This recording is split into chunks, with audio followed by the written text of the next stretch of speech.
These are my personal opinions. Always seek a professional when you're making choices about your mental health and well-being.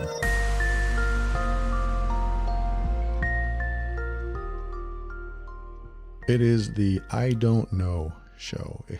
It's the episode that I look at questions that I've received that I just can't answer. There are people that have issues, challenges, things they're going through that I can relate to, absolutely. You can relate to, absolutely. But do you have a solution? Do you have the magic pill for someone who's going through something so challenging, so debilitating, so defeating, that you can say, all you need to do is this? I have a lot of those answers that I do not share, not here, but in my marriage, because I've learned if somebody's not asking for the answers, I won't give them unless there's an agreement that that's what they want. But I've learned, especially in relationships, that you don't just automatically say, well, all you need to do is this, because some people like to figure stuff out, and some people just like to vent, or some people just like to talk and not look for an answer. They're just thinking out loud. I had to learn that in my last marriage, and I learned it so well, but not well enough, because I still did it a few times in this marriage. And now I've learned, I think permanently, that I'm not going to just offer solutions like that. My history, my experience is different than yours. What comes easy to me might come difficult for you, and what comes easy for you might be difficult for me. Like I got this message that somebody asked, how do you overcome overwhelm? That's what this show is about, the overwhelmed brain. And I don't necessarily talk about overwhelm in general, but every specific thing I do talk about helps you overcome overwhelm. All the 500 plus, almost 600 episodes now that I've had this show going on since November of 2013, I've talked about how to overcome overwhelm by doing something very specific, that if you do that specific thing, then you will decrease the compound effect of all the little specific things that you might do to create overwhelm in your life. So I attempt to answer that question in every episode. And then sometimes I'll get a question that is multifaceted, a very complex one like this one. How do you overcome overwhelm, or accept that you will lose it all, or get over the guilt that you failed as a parent, or get over the feeling that you were crazy enough to think that you could raise your child all by yourself without a partner or child support. This person wrote, I'm a solo mom, not by choice. Father disappeared when I was a few weeks pregnant, expecting me to get an abortion. I decided to move back home, and turns out family's very toxic. And I feel like my whole world has slowly started falling apart. I am now on the verge of losing everything I've worked so hard for. I have a small company that allowed me to raise my daughter alone, but because of where I live, I cannot get financing to fix something my employee broke. This is the last straw that made the vase overflow. Now I feel stuck.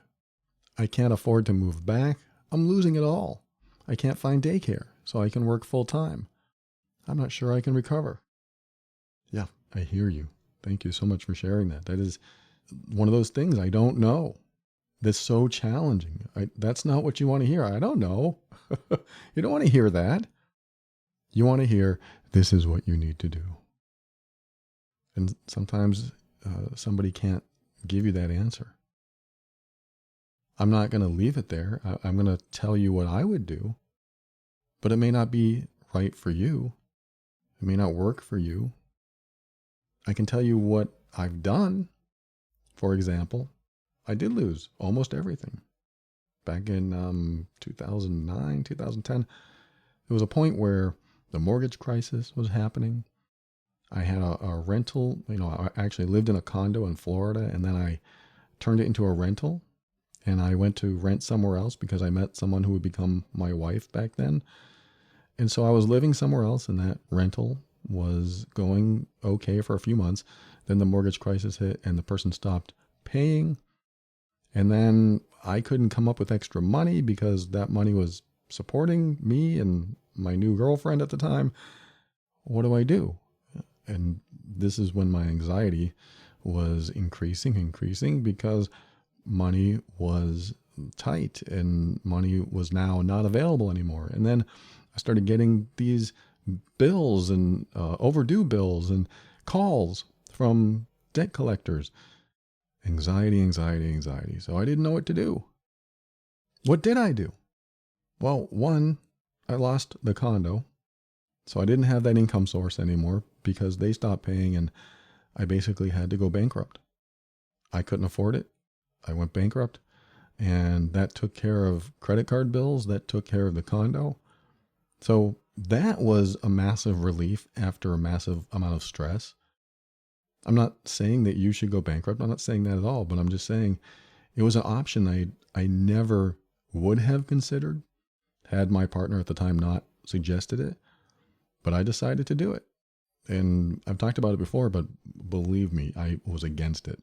I did not want to do it. I am a man of integrity. I'm not going to do that. And then the stress got so bad and I just didn't have the money. So I said, I have to do it. And went to a lawyer, talked to a lawyer. I had to spend like, I don't know, $1,800. And I put everything in the bankruptcy.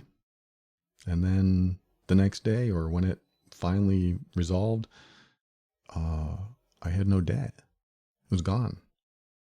I had no income, but I had no debt either. That was a different feeling. That was something I never experienced before. It was amazing. It felt amazing because in an instant, my anxiety went away. And again, I'm not saying that that's your solution. I mean, you have more issues there than just money, I know. And I'm not saying bankruptcy is the way. I'm saying if you can, you do what you can and try to get money, try to make money. And that's who I am today. That's definitely who I am today. I would never want to do bankruptcy again. I could if things got bad enough. The choice is there, but that's definitely last resort. So anyway, I got out of my financial crisis, but also during that time, we had just started renting another condo over in California, and I couldn't find work, so we started renting, or I lost my job or something, and now I don't have money to pay rent. And my girlfriend at the time, she couldn't. I don't know if we were married by then, but she couldn't find a job, and we lost the condo. We were renting for like 2 months, and now we had to move in with her mom in a 600 square foot apartment. And thankfully, because now we were homeless, that was it. No income, no place to live, completely homeless. Thankfully, her mom is a wonderful person and she really gave up a lot to share that apartment with us. Very small, but it was a shower. It was a bed. It was a refrigerator. It was great. I was so grateful during those days, being the brokest I've ever been. I mean, zero. And the same time, waking up, going to the soup kitchen every morning because her mom couldn't afford to pay for our food. Her mom was barely making rent and paying for her own food. So my partner and I got up and went to the soup kitchen every morning, like 6:30. And it was that was another experience.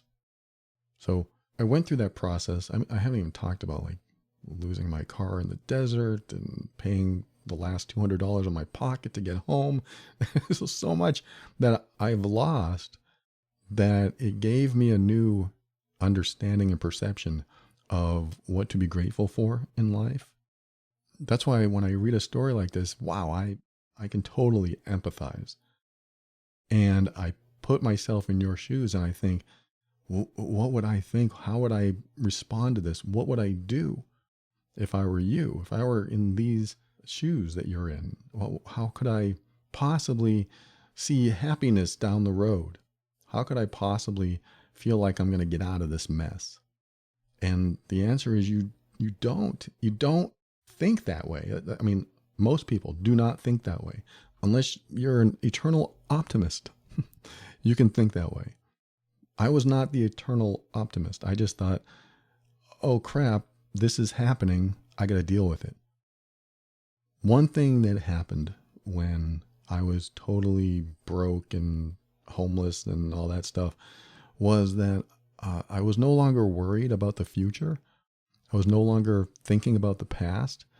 I was very present minded. I was very present moment thinking.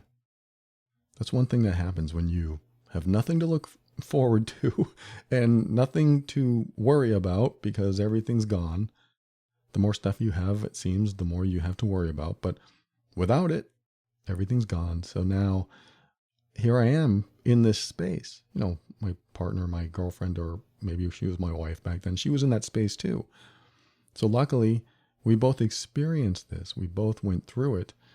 I mean, I don't say luckily, but luckily she was there to support me and I was there to support her. It's easier sometimes with somebody else if they're supportive. If they're not supportive and they're just hard to be with, this makes it even worse. So I had that, but it was a very personal experience too. It was very personal to be in that space, having no money, having no job, no place to live, relying on somebody else to give us a bedroom to live in. And we almost ended up in our car. We almost ended up getting an RV and parking it on the side of the road. But without money, it's hard to do. So coming back to my point, it was the first time I've ever experienced something like this, both of us. And we didn't think we were going to get through it. We didn't think there was a way through it. We even went on, they don't call it welfare anymore, but we went on, I think it's the EBT card or something like that. The state helped us. We went to churches and got boxes of food. And so I'm not telling you this as a sob story, but I'm just explaining to you that when I read a story like this, I can totally relate. I can understand. Now, the difference is, or a couple big differences here, is that A, you have toxic family. B, you have a child. So having a child, that increases the stress. And the stress, it might be just about how am I going to raise this child? And like you said, I feel like a failure. But it sounds like you're still taking care of her. So that doesn't sound like a failure. I've seen failures. I've seen failures as parents. The person who abandoned you, the child's father, that's a failure. I mean, he shouldn't have abandoned you. When you make a baby with somebody, you stick around and take care of things with that person. There's a baby. You created it. You kind of have to take care of it now. That's just it. I mean, I'm not talking to you. I'm talking to him. He has to stick around and take care of it, but you did that. And of course you did that. It was inside you. You had to take care of it. And so you chose to do that. And that was a hard choice. I know you said in your letter, you could have had an abortion. You could have done something else. And it was a hard choice either way. But you chose to have a baby. And now you have this child. And you're raising this child. And it's very difficult. And it's stressful. And it adds to the other complexities that are in your life. And that happens. Children are these little complexities that we bring into the world.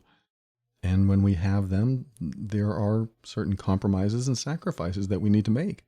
So I can't relate necessarily to bringing up a child. I chose not to.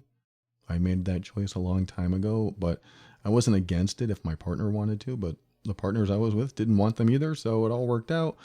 And now I'm married to someone who had a child before we met, and he's my stepson. So that is a new thing to me, but he's old enough. I'm not raising him. He is now out on his own and has his own business, but I'm there for him if he needs me. But my point is, I can't relate to you on that level. I can sympathize with you on that level, but I can't empathize. But I do know how difficult it is. And some of what I'm saying today is acknowledgement. I'm validating what you're going through because it is hard as hell when you have all these problems and it's creating this overwhelming feeling inside of you. It would be wonderful if somebody said, this is all you need to do. And All I can give you is that you have gone through a lot and you have survived it. I have gone through a lot and I've survived it. And surviving it has helped me reflect on it.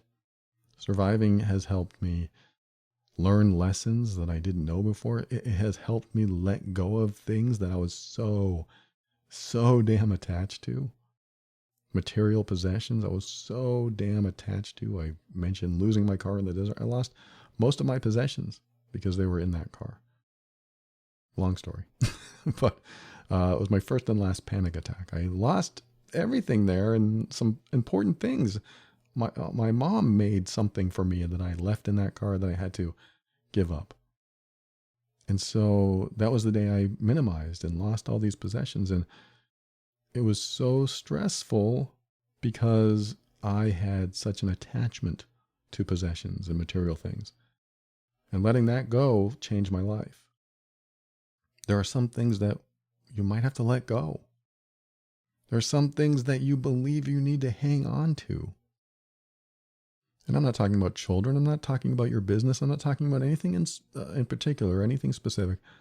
I'm saying that sometimes we hold on to the idea or the concept or the belief that we need to have this in our life in order to be happy, or at least not feel so miserable or defeated.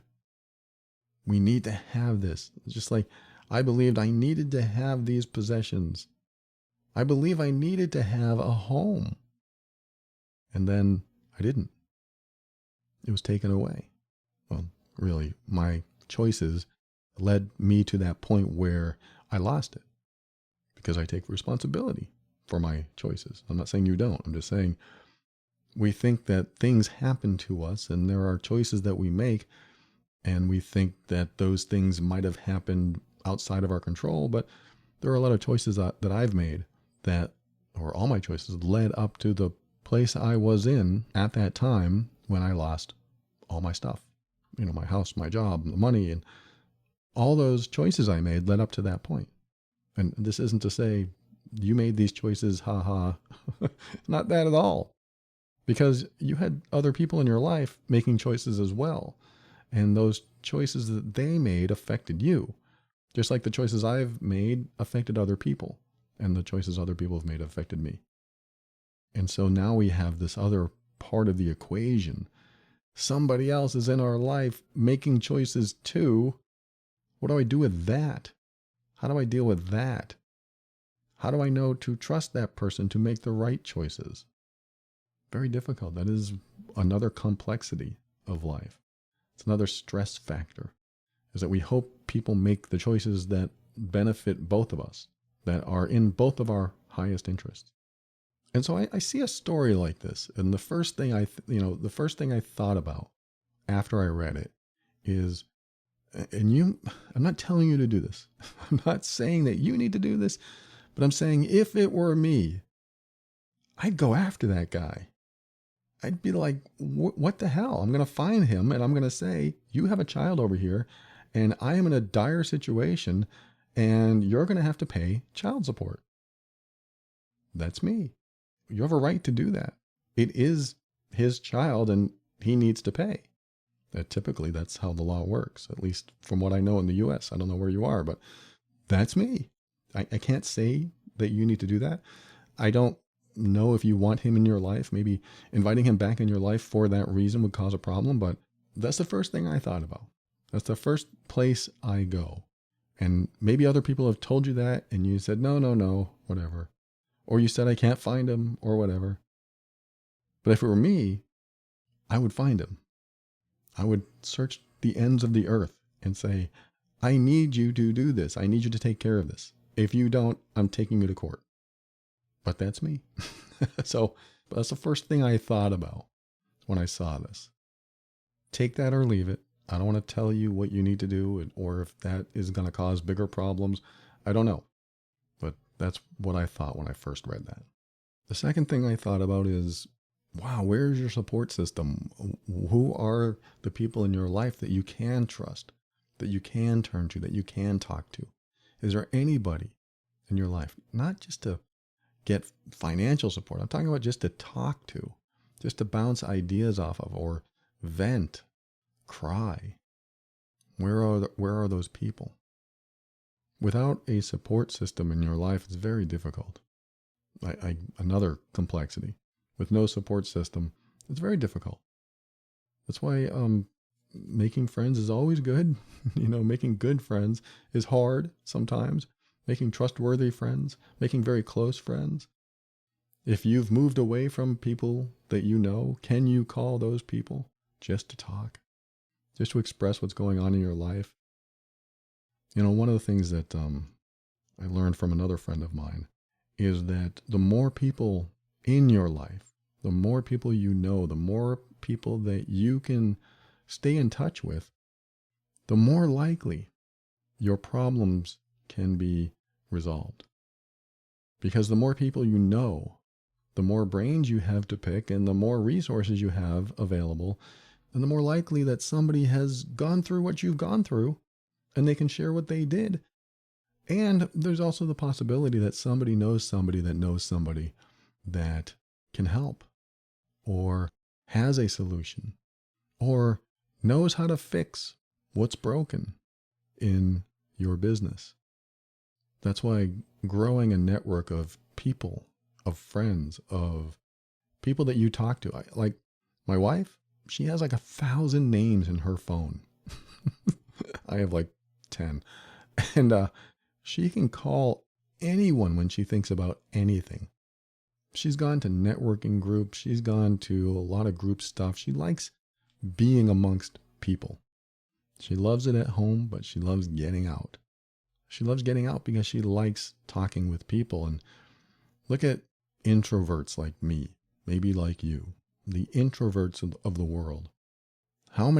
What's our list of contacts? It's not very long, at least mine isn't. A lot of introverts probably don't have a long list of contacts and friends and people in professional places that we can call. And hey, I know this paralegal. Hey, I know this mechanic. I'm going to give him a call. I'm going to give her a call. If we don't have that list, we feel so isolated and alone. And I've come to realize this myself. I've come to realize that most of my friends, first of all, are online. A lot of people that I know are online, and that's our communication. I've met a few here and there in person, and it's been great. But we're all separated, because when you move into a neighborhood, it's hard to find people that are like you. And if you do, you're very lucky. That's why the online world is sometimes easier to find people that are like you. And so my wife has met so many people, and every time she meets someone, she gets their number. And then out of the blue, she may not have talked to them for 3, 4, 5 years, and she will call them. Hey, I got a question about insurance. Can I ask you something? And it's not like she's taking advantage of them. She's real good friends. They were always good friends, but they just happened to be in a business that she can talk to them about. That can be a huge help. I'm very fortunate to have her as a resource that has all these resources. That's what I mean, is like when you build this network of people and you have this system that you can access, it can sometimes be easier. Not always, but it can sometimes be easier. And I'm not saying that this person who wrote has that ability now. Maybe they do. Maybe they have friends. Maybe they have certain people they can talk to. Heck, you can even post on Nextdoor. Does anybody know how to fix this thing? Anybody? I am broke and my business is about to go into the hole. I need help. The Nextdoor app I use sometimes. And when you do something like that, sometimes people will reach out.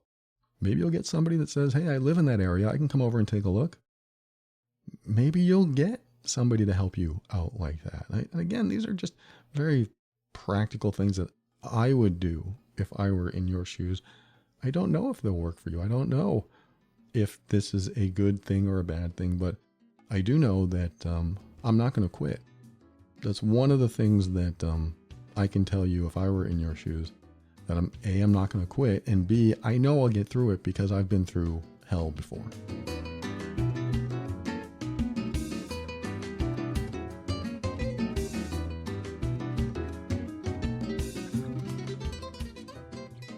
When there's a liquid version of a vitamin supplement that I can take in place of a pill or a capsule, I am all over it. Magnesium, B12, zinc. I'm so glad I found Vimergy's fast-absorbing liquid vitamins and supplements. They solve that problem and give me exactly what I need in an easy, convenient way. Vimergy's liquid formulas absorb faster than tablets, capsules, and gummies, and they can be easily added to my smoothies, juices, and teas. Vibrant Health really shouldn't be hard to swallow. Their products are formulated without processed sugar using naturally sweet flax glycerin instead. And as someone who values clean ingredients, I appreciate that Vimergy is non-GMO, kosher, paleo-friendly, and gluten-free. And their formulas are made without unnecessary binders, fillers, anti-caking agents, alcohol, artificial or natural flavors, or citric acid. Plus, Vimergy is triple third-party tested for quality assurance. If you can't hear it in my voice, I really feel like I have more energy and just an overall sense of wellness since using Vimergy's pure potent liquid vitamin blends tailored uniquely for me. Visit Vimergy.com and use the code BRAIN for 5% off. That's Vimergy.com using the code BRAIN for 5% off. These statements have not been evaluated by the FDA. The product is not intended to diagnose, treat, cure, or prevent any disease.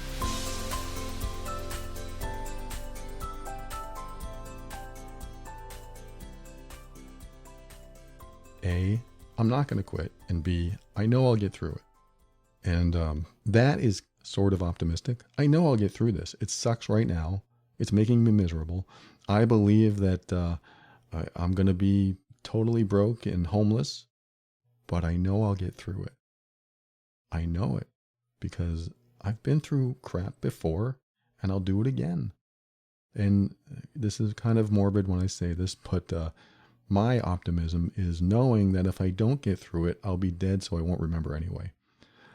I'm sorry, but that's how I see it. It's like, I know I'll get through this, and damn it, I'm not going to quit. I'm going to keep going forward, and I'm just going to keep going until I'm exhausted or dead. I learned that from a book, and the book never said that specifically. I just intimated it. I just adopted it. I made it my philosophy. I'm not going to quit until I'm exhausted or dead. That doesn't mean I do everything like that, but actually I do a lot of things like that. But there are times when we are in the most miserable place, feel completely defeated, and have to have something, some lifeline to hold on to. And that lifeline might be just the fact that I know I'm not going to quit. I'm going to keep moving forward. I don't care what it takes. If I lose this, fine. If I lose that, fine. I even have a bring it on attitude. If life gets so bad that I can't take it anymore, I'll just say, fine, you know what? Bring it on. What else you got? Bring it on. Come on. Let's do it. Let's have at it.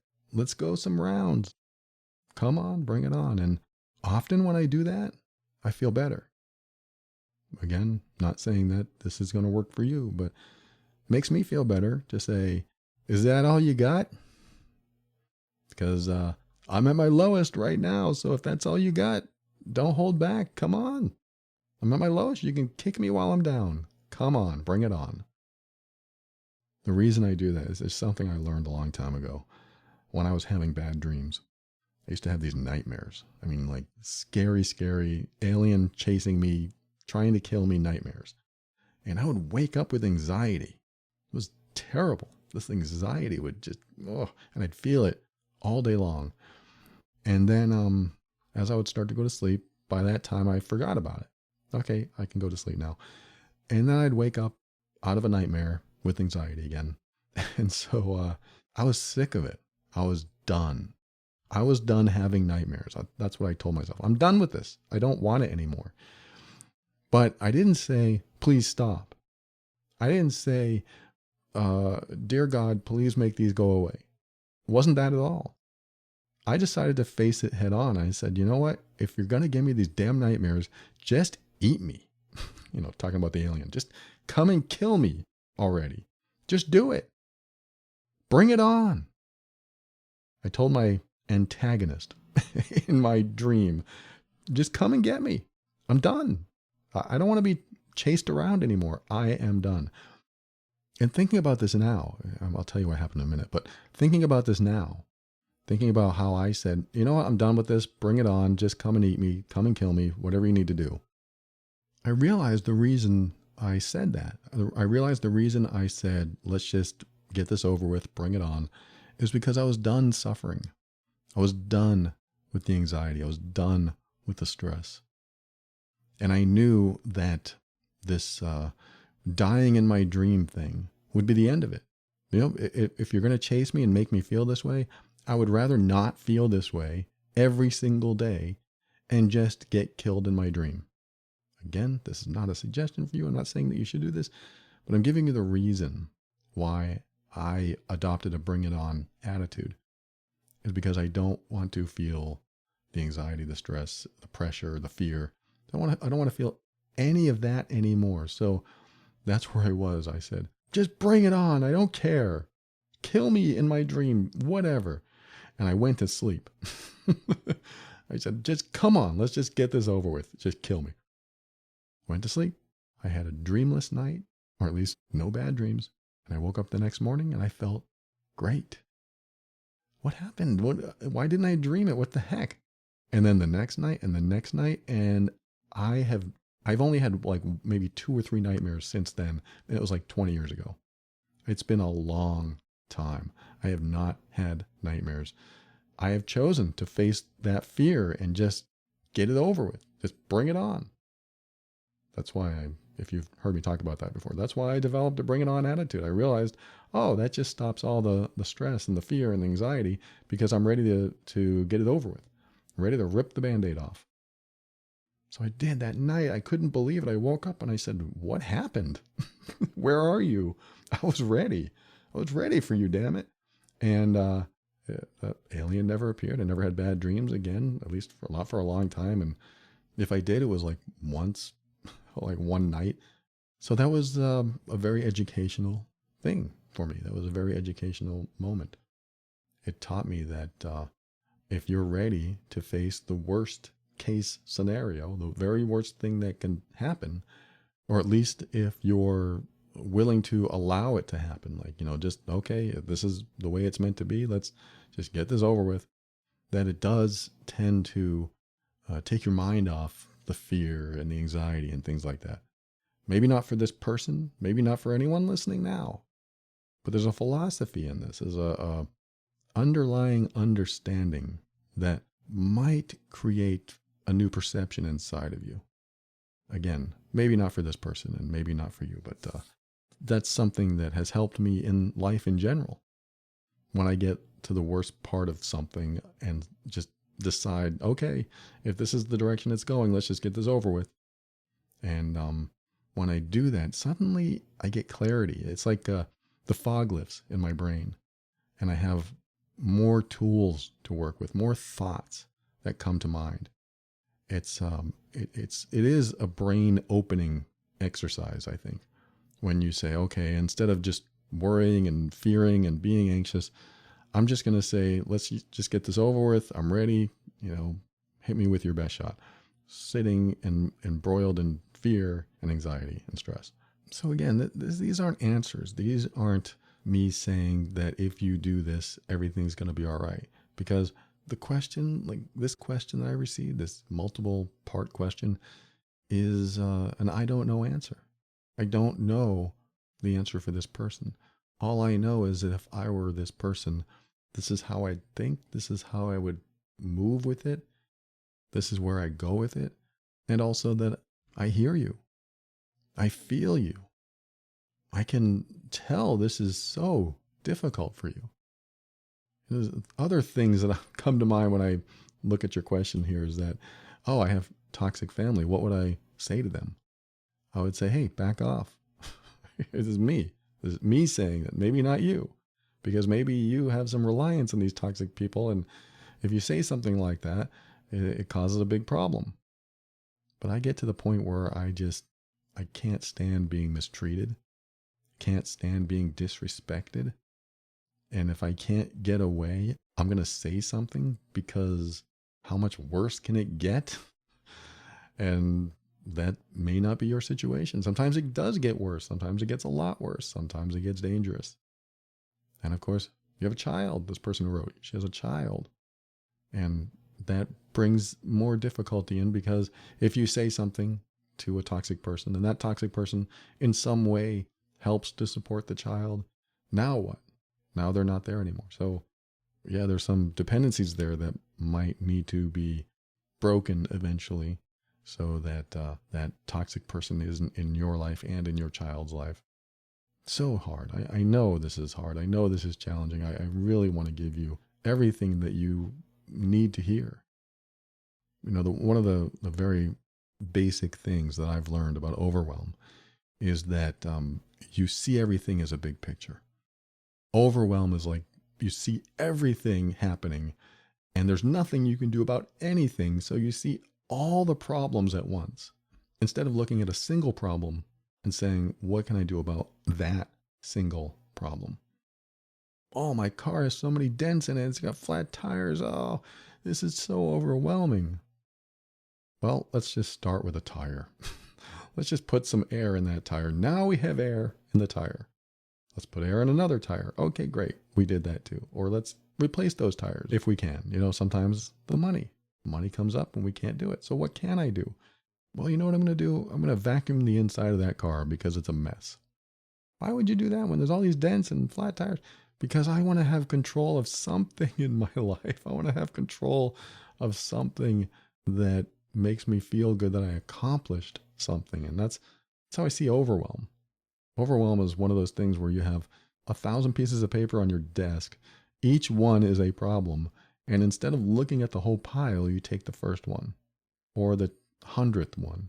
You pull it out and you ask yourself, what can I do about this? And then you might say, oh, I can't do anything until I do this. Okay, so what can you do about this? The other thing. Can you do something about it?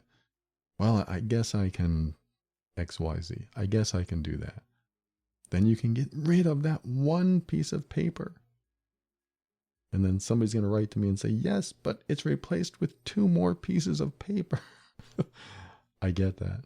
I totally get that, because that was my job in the 90s. I had a job where I inherited somebody's pile, their inbox. And their inbox had, each piece of paper had multiple problems, or at least one big one. And going through each one was going to take a while. But I couldn't even get to the first one because I got phone calls all day long. And the phone calls created more paper. What the hell am I supposed to do with this? I'm under-resourced here. I need an assistant. I need something. And I wasn't given an assistant. And they just expected me to do all the work. And in 6 months, they fired me. I don't know what to say. They didn't give me the resource to finish the job. And I was working my butt off, coming in early, staying in late, and leaving with headaches. Wait, how is this my fault? Oh, it's my fault because I didn't say, I can't do this without resources. I can't do this because you put me in a position with all these, service tickets, and how am I supposed to deal with them when I get new service tickets every day? I can't go through these old things. So you need to pass these tickets off to somebody else. So that could have been something I could have done back then, but I didn't. So I got fired because I tried to keep up. I tried to do my best, be a good employee. It didn't work. And I'm glad. It was like the best day of my life, getting fired from that job. They actually just transferred me into another department, and I was doing great over there because I had the resources. I had enough to help me through each day. When you're overloaded, even if you have, you get that one piece of paper done. Yes, I got this one piece of paper, and then 5 more. Replace it. That doesn't feel good. That feels overloaded. That feels defeating. That feels overwhelming. And sometimes, sometimes you just can't do it. Bring it on. You know what? Add 100 more pieces of paper to my desk because I don't care anymore. If I get to you, I get to you. If I don't, I don't. I didn't have that attitude back then, but I have definitely learned to develop it, because if I am under-resourced and there's no help, I'm only going to put out one fire at a time. I can't take any more. I don't know if that helps. I don't know if that helps anyone. But if you've been listening a while, you know I share my own stories and share how I do things. And sometimes that helps people and sometimes it doesn't. Sometimes people will write and say, what you said wouldn't work for me because of this. And this person who wrote and shared all these very difficult things, maybe nothing I said today will help. But please know that I invested all my time and energy into you today. I don't know if anything I said is going to get you out of this overwhelm, but I do know I care about you and I want you to get through this. And I know that you've been through hell before and you will get through this hell again. You will make this. You just have to know that it's hard to see the light at the end of the tunnel when you're in the weeds. Two different metaphors there. It's hard to see any light. It's like what I've talked about before, where somebody dies, somebody you really care about dies, and it's only been a minute.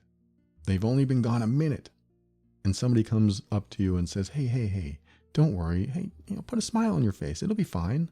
You'll be fine. They haven't even had time to grieve. They're still in shock.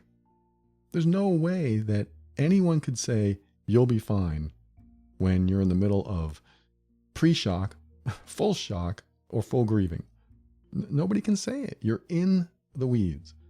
And while you're in the weeds, it's very difficult to hear things like that. It's very difficult to process it and even believe it. That, like, forget it. It's not going to happen.